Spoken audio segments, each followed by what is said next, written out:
आज सभी जन धर्मी को पसंद करता है, वाह अच्छा प्रार्थना करने वाला, अरे बहुत ईमानदार है, पर कोई धर्मी बनना नहीं चाहता। आप जानते हैं अय्यूब इतना अमीर क्यों हो गया था? क्योंकि स्टार्टिंग से उसने धर्म का बीज बोना शुरू कर दिया था। इसलिए पूर्वी देश में व्यवस्था विवरण 28 अध्याय में क्या लिखा है? मैं तुझे सब में श्रेष्ठ करूंगा, तेरे काम को मैं ब्लेस करूंगा, और तू पूछने की तो सिर होगा, और तू बढ़ते ही जाएगा, बढ़ते ही जाएगा, बढ़ते ही जाएगा। बोलो आमीन। यदि आप गेम खेलना छोड़ दो तो बढ़ते ही जाओगे आप। यदि एक बार अच्छे से चल रहे हो, फिर दूसरे हफ्ते फिर गलत, फिर तीसरे हफ्ते पश्चाताप, फिर चौथे हफ्ते फिर वही काम करना शुरू करते हो, तो ये तो फिर ऊपर नीचे आप करते हो। हालेलुया। कितने को समझ में आ रहा है? ऊपर नीचे इसलिए होता है क्योंकि ये कभी कभार आते हो, आपको हमेशा संगति करनी है। इसलिए प्रभु के वचन में लिख दिया गया है, प्रार्थना करने में लौलीन रहना, रोटी तोड़ने में मतलब वचन को खाने में। कहाँ खाओगे वचन? घर में? घर में तो खाना ही है हर दिन, वचन को तो पढ़ना ही हर दिन, पर यहाँ पर वो डेली मन्ना और वीकली मन्ना को लेने के लिए तत्पर रहना लिखा है। आमीन, हालेलुया। इसलिए परमेश्वर ने अय्यूब को कैसा आशीष किया?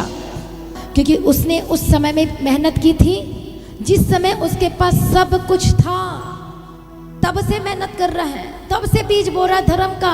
और जैसे अकाल आया, जैसे बिजनेस खत्म हुआ, जैसे सब कुछ खत्म हो गया, कोई उसको रोक पाया आशीष होने के लिए?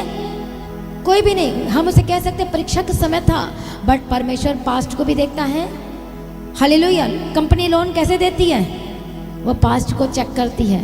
ये धोखा तो नहीं है, ये चोर तो नहीं है, ये इसका रिकॉर्ड चेक करो। हालेलुया। सजा भी कैसे मिलती है? रिकॉर्ड चेक किया जाता है। हालेलुया।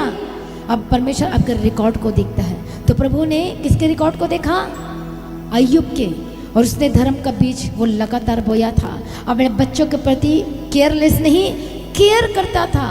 जो उसको पता था कि बेशक मेरे बच्चे उस वहाँ जाके यहाँ जाके उनसे पाप हो गया होगा, चलो बलिदान चढ़ाओ। क्या आप अपने बच्चे के लिए केयर करते हैं? और बच्चों को भी परमेश्वर के राज की आदि दिलाना है। अभी से मेहनत करो अपने बच्चों के लिए। छोटे होते बड़े हो जाएंगे तो आनाकानी करेंगे, वो उनको वैल्यू नहीं समझ में आएगी। बड़े हो जाएंगे तो मेहनत करना पड़ेगा, पर अभी से अपने छोटे बच्चों को अभी से उनको आदत डालोगे चर्च की, संगति की, प्रार्थना के, बाइबल पढ़ने के, तो आगे जाकर उनका भविष्य क्या होगा? ब्लेस्ड होगा। धर्म का बीज बोगे तो आपका भविष्य ही बनेगा। आपको प्रभु सब कुछ देगा और आपको किसी भली वस्तु की कमी घटी नहीं रहने देगा। अकाल का समय आने पर भी, प्रॉब्लम आने पर भी आप तृप्त किए जाएंगे। इस वचन में क्या लिखा है कि अकाल के समय में मैं तुझे तृप्त करूंगा और तू हरा भरा रहेगा।